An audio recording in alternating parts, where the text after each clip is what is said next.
Bismillahirrahmanirrahim. Alhamdulillah wassalatu wassalamu ala Rasulillah nabiyyina Muhammad ibn Abdullah sallallahu alaihi wa ala alihi wa sahbihi wa sallama tasliman katsira. Amma ba'du, fa aqulu lakum assalamu alaikum warahmatullahi wabarakatuh.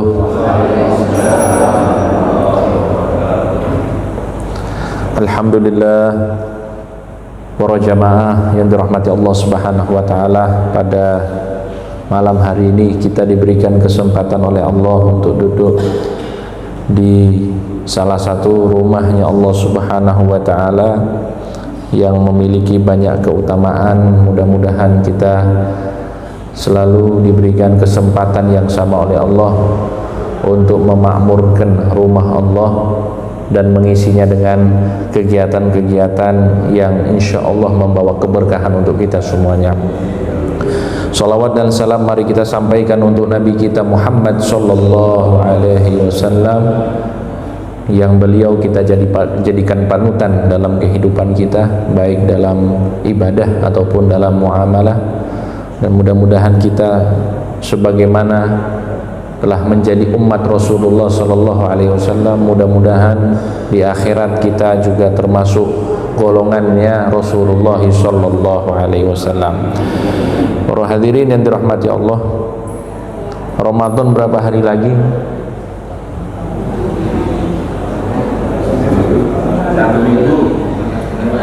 5 hari lagi, alhamdulillah.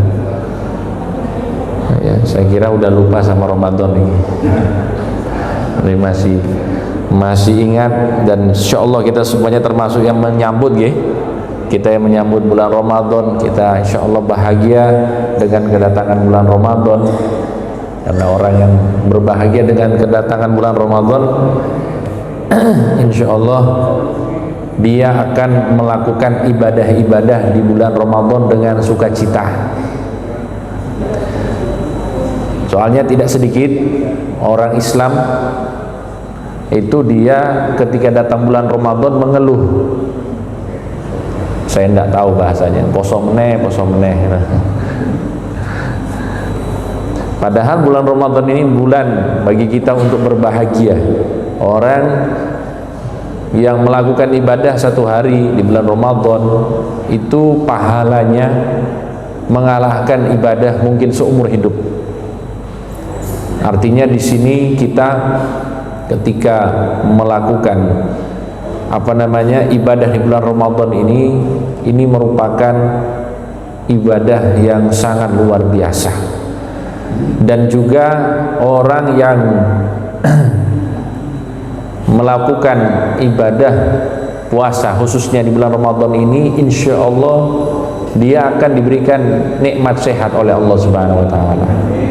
Ya, jadi tidak ada yang rugi, malahan makin sehat, makin soleh, dan insya Allah dia makin istiqomah.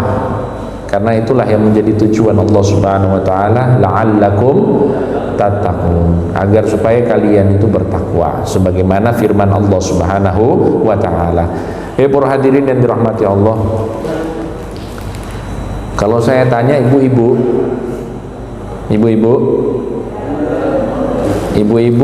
persiapan Ramadannya apa ibu-ibu? Beras. Masya Allah, persiapannya beras, sembako. Okay. Kalau bapak-bapak persiapannya apa? Bapak-bapak sudah bikin list makanan sahurnya apa saja, makanan bukanya apa saja, gitu Pak? Makanya kita ini diingatkan, kita ini Ramadan ini mau memperhatikan butun atau batin.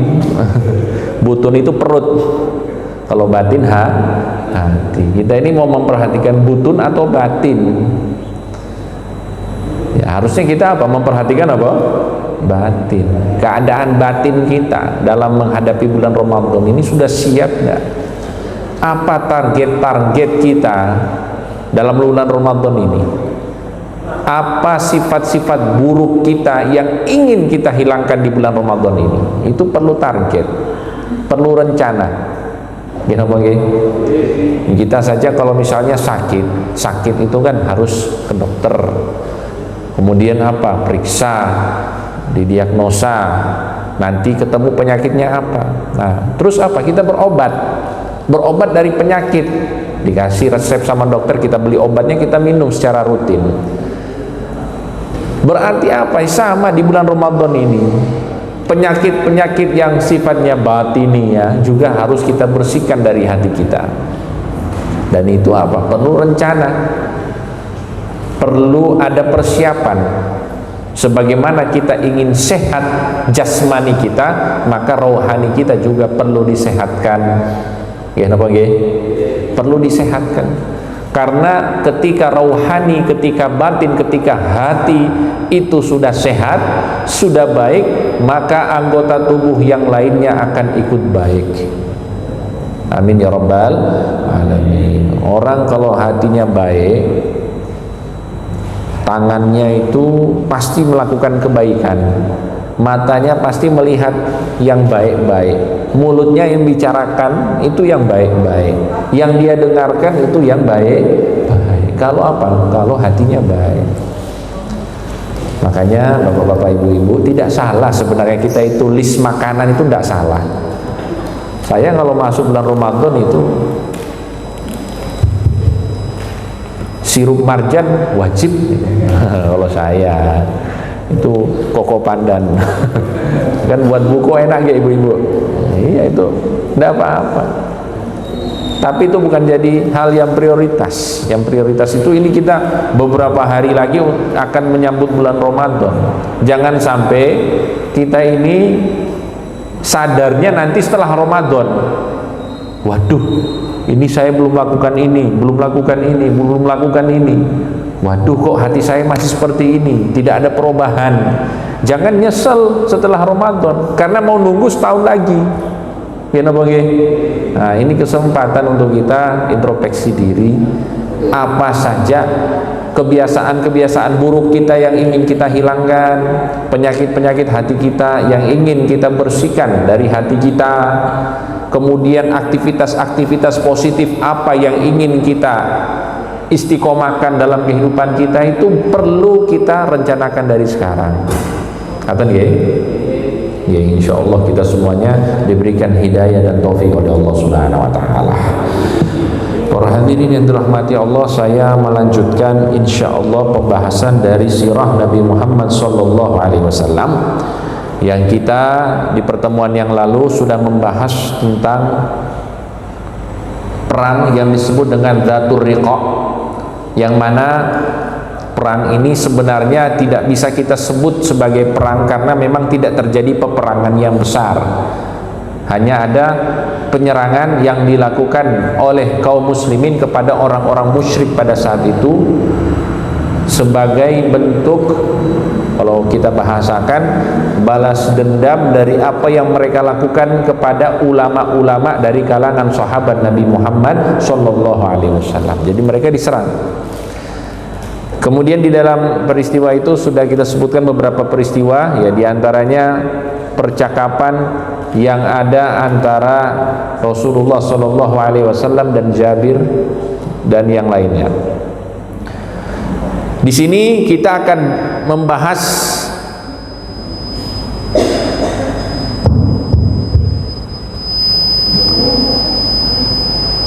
ini apa ini, tanda alam atau apa? Disuruh berhenti atau apa nih gimana? Belum selesai waktunya tadi. Nggih.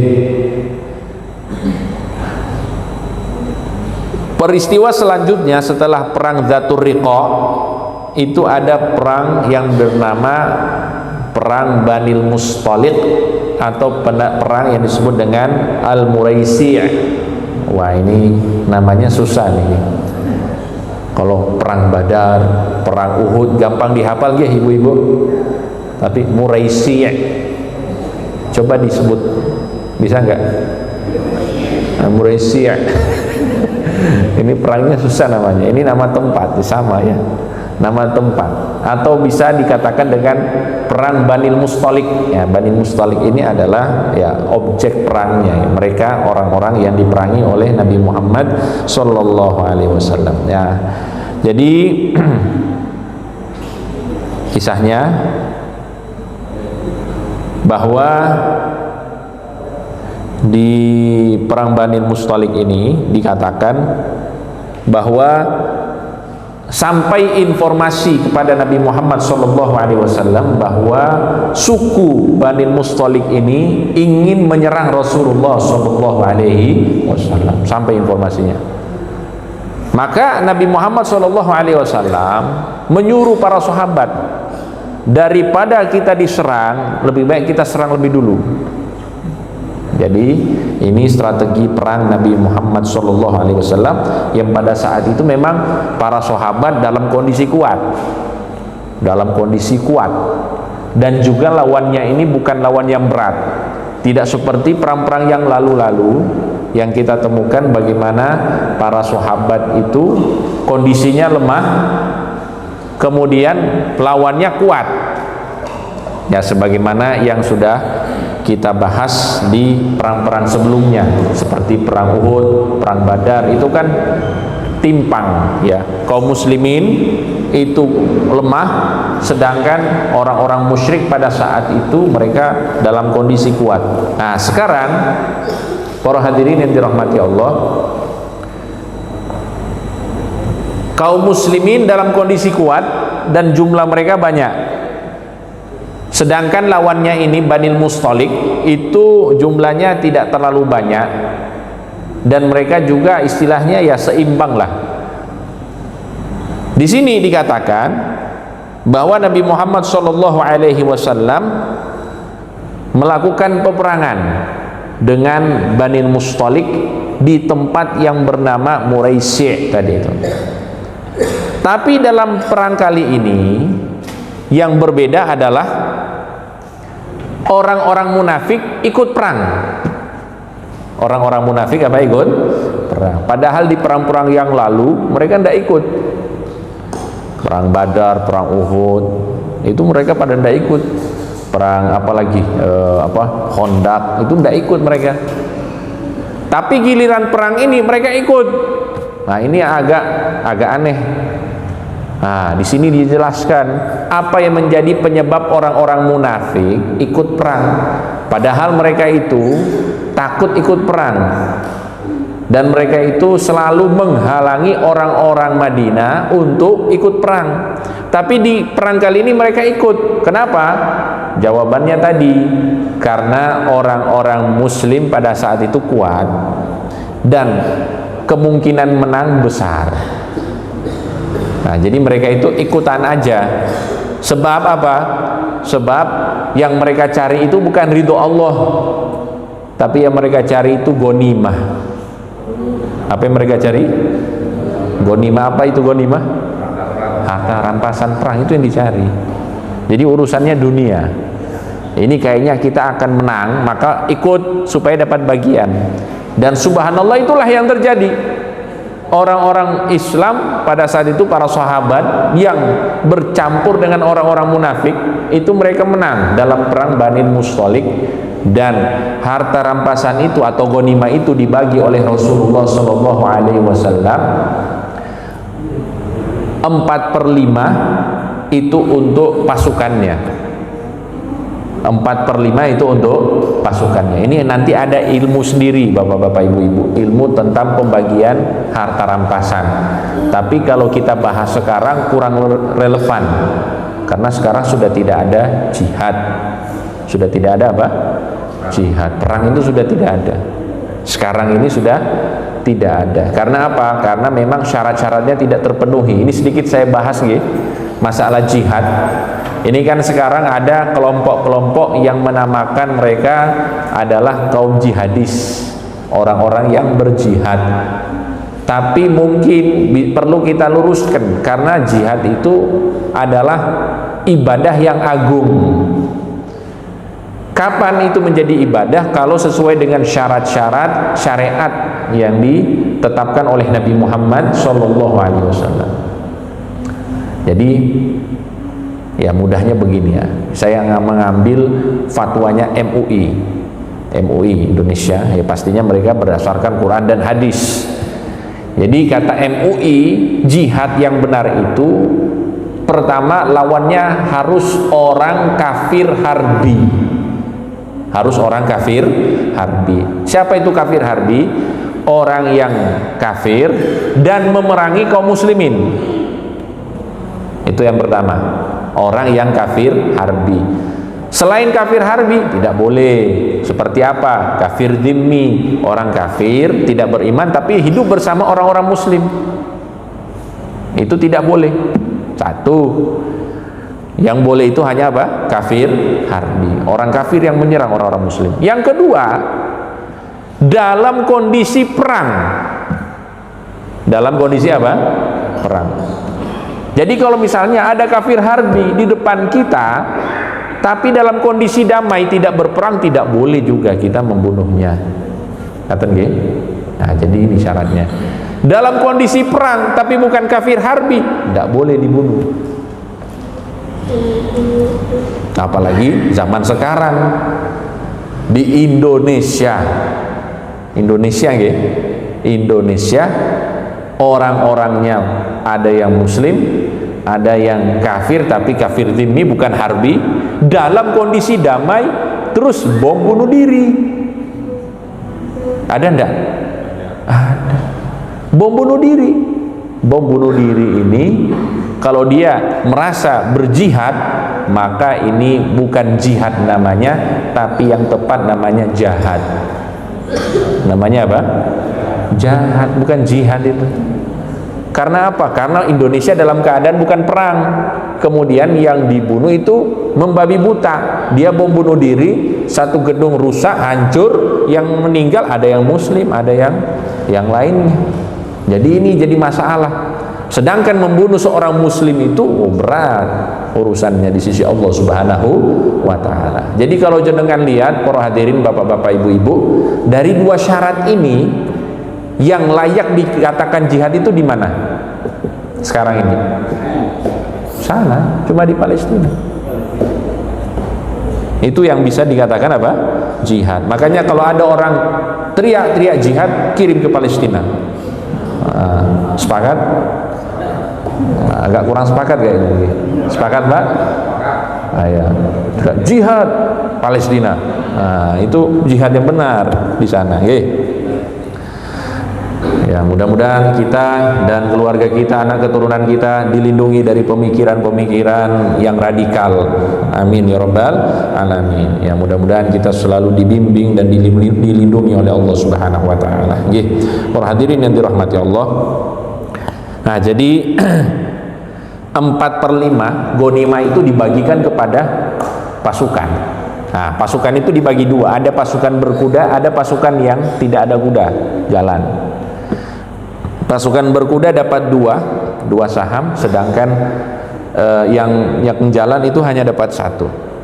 Tapi semuanya dibagi oleh Nabi Muhammad SAW. Sedangkan 1/5 itu untuk Nabi Muhammad SAW dan ahlul baitnya dan keluarganya. Para hadirin yang dirahmati Allah, kemudian ada peristiwa yang terjadi pada saat itu. Jadi setelah perang, kaum muslimin itu ada pertikaian yang terjadi antara, di sini disebutkan ada dua sahabat. Jadi ada dua sahabat. Yang pertama namanya Jahjah bin Sa'id al-Ghifari, dan yang kedua Sinan bin Wabar al-Juhani. Ini dua sahabat mulia Nabi Muhammad SAW. Satu dari Ansor dan satu dari Muhajirin. Nah, kita sudah tahu bahwa antara Ansor dan Muhajirin ini kan ya beda daerah. Orang Muhajir ini kalau bahasa kita imigran, sedangkan orang Ansor ini adalah pribumi. Mereka sudah hidup damai, sudah didamaikan oleh Nabi Muhammad SAW. Tapi namanya manusia, Ya, namanya konflik itu kapan saja dan apa saja penyebabnya bisa terjadi. Ya, namanya masalah kecil terjadi. Ya, itu masalahnya cuma masalah air. Masalah air, senggol-senggolan dalam cuaca yang panas. Akhirnya apa? Ada yang emosi. Salah satu dari mereka ini emosi, kemudian mereka berkelahi. Apa yang terjadi? Jahjah ini dia memanggil, wahai sahabat-sahabat muhajirin, dipanggil kelompoknya. Nah, yang satu Sinan manggil sahabatnya dari kalangan Ansor. Akhirnya mereka apa? Sampai bertikai, sampai sudah pakai nama-nama daerah masing-masing. Ya kalau di sini ya mungkin apa ya gitulah. Kalau orang Jawa, oh ini orang ini. Nah, itu kan akhirnya sudah main sara ya. Kalau di sini sudah main apa namanya ya, urusan-urusan sara yang sudah berkaitan dengan ras dan lain sebagainya. Nah, itu yang terjadi pada zaman itu. Kemudian apa? Kemudian ketika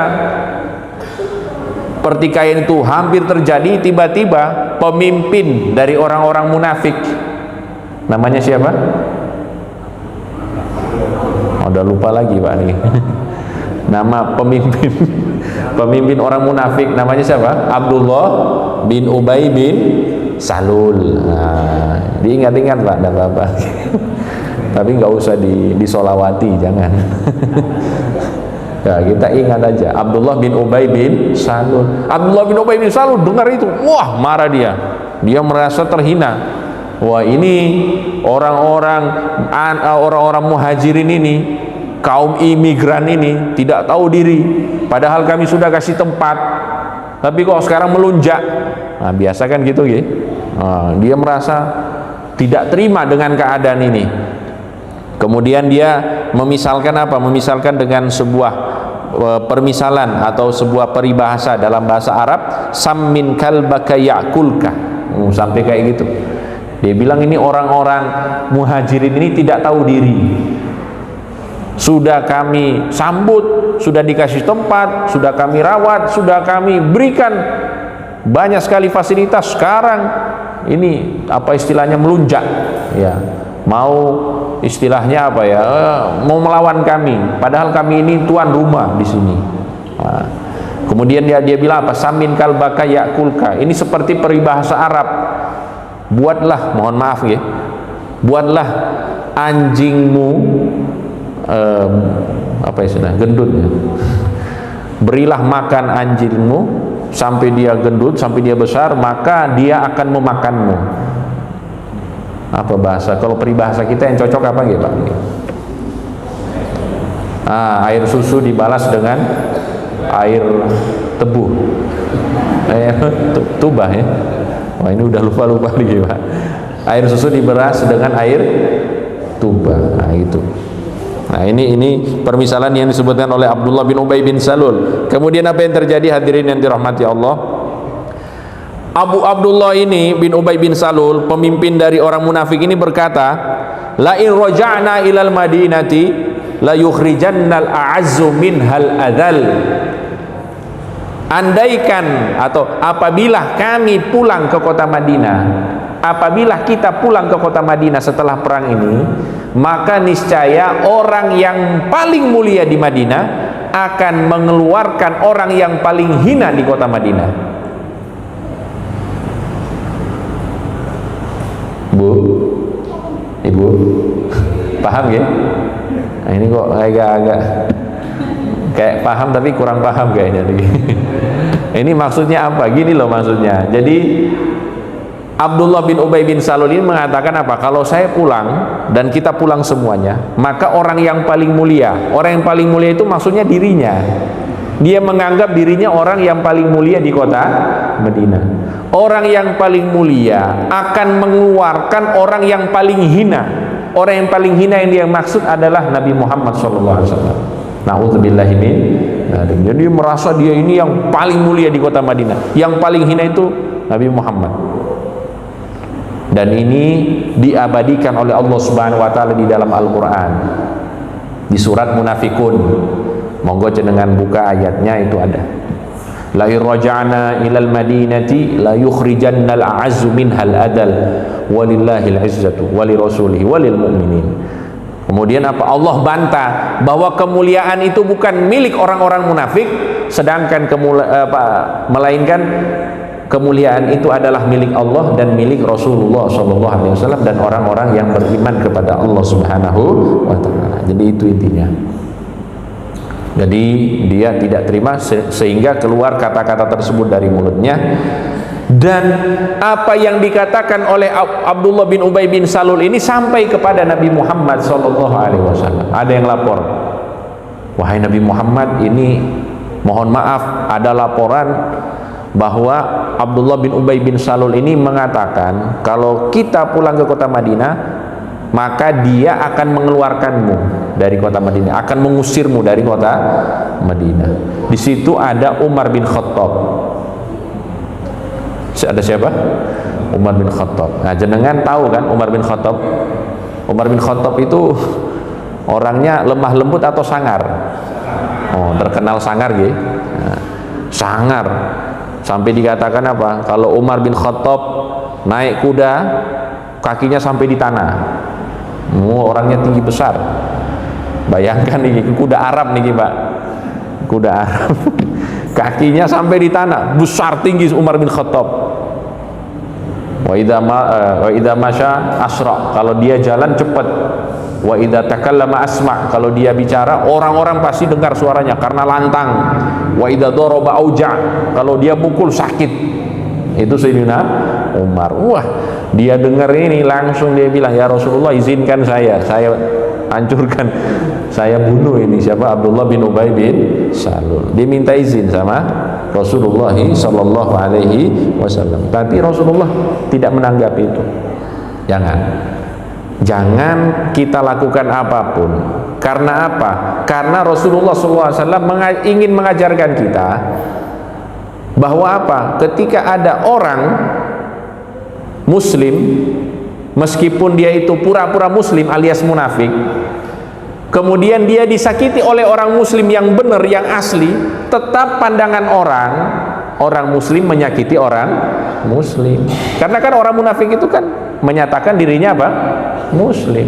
Kalau misalnya ada dari kita, saya menyuruh engkau ataupun yang lainnya untuk membunuh Ubay bin Salul, Abdullah bin Ubay bin Salul, maka orang-orang akan mengatakan Muhammad membunuh sahabatnya, dan ini tidak diinginkan oleh Nabi Muhammad sallallahu alaihi wasallam.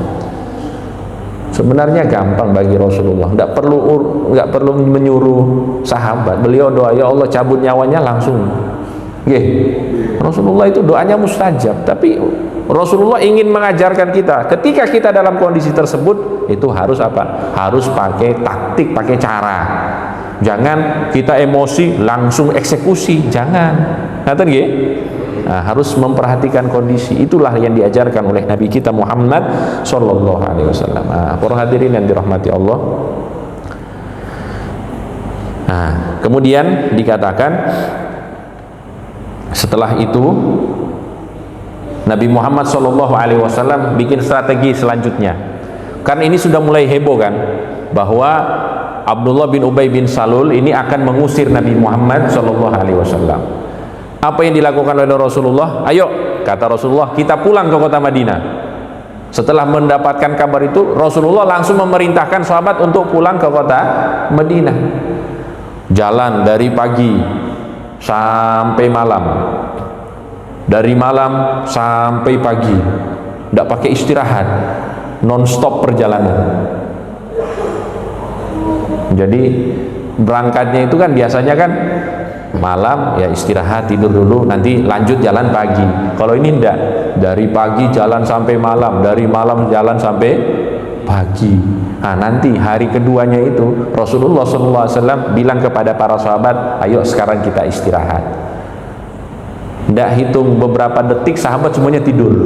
Karena apa? Capek. Karena apa? Capek. Ini strategi Rasulullah supaya apa? Supaya sahabat itu mereka tidak memikirkan apa yang sempat heboh tadi, supaya tidak menjadi perbincangan di kalangan sahabat. Rasulullah SAW itu membuat mereka sibuk dengan perjalanan supaya mereka tidak gosip lah kalau bahasa kita nih. Wah ini gimana nih? Nanti kan jadi bahan pembicaraan pada saat itu. Maka dibuat capek oleh Rasulullah SAW sehingga mereka itu tidak membicarakan isu yang hangat pada saat itu. Itu strateginya Nabi Muhammad SAW. Ini kalau bahasa kita ini mengalihkan isu. Jadi mengalihkan isu dengan membuat orang sibuk dengan hal yang lain. Itu lebih pas.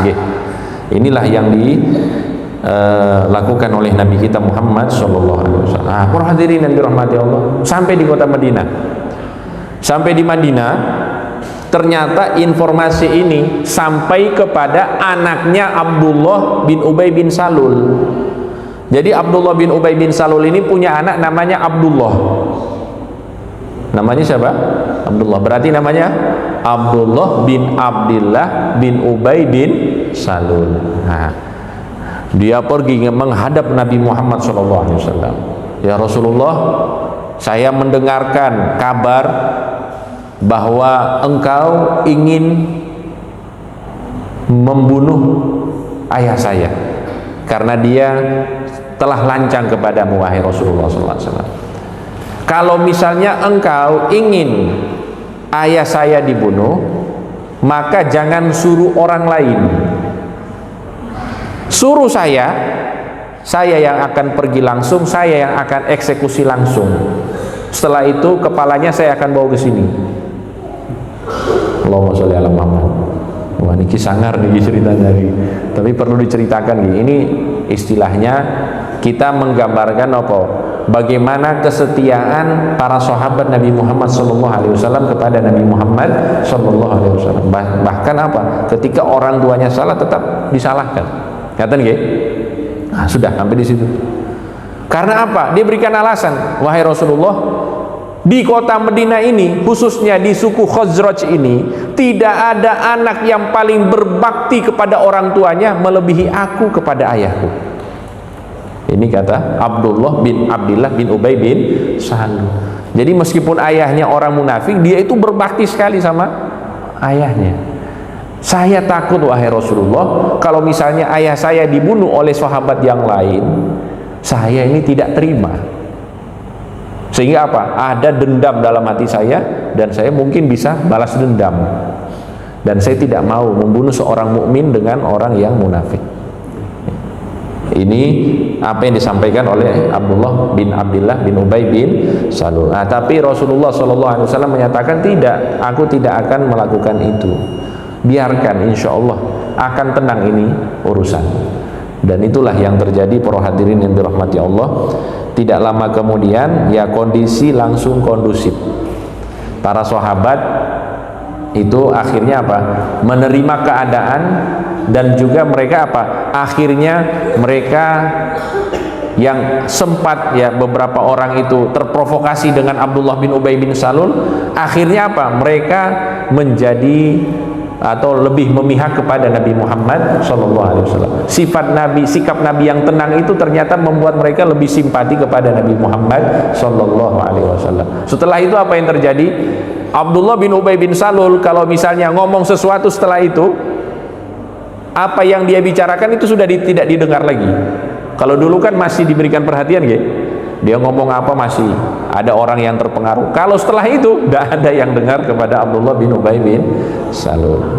Nah ini salah satu hikmah yang disampaikan oleh para ulama kita. Dan yang terakhir yang dikatakan bahwa Nabi Muhammad SAW mengatakan kepada Sayyidina Umar, wahai Umar, andaikan dulu aku membunuhnya, aku mengeksekusi mati dirinya, maka pasti kondisinya tidak akan setenang ini.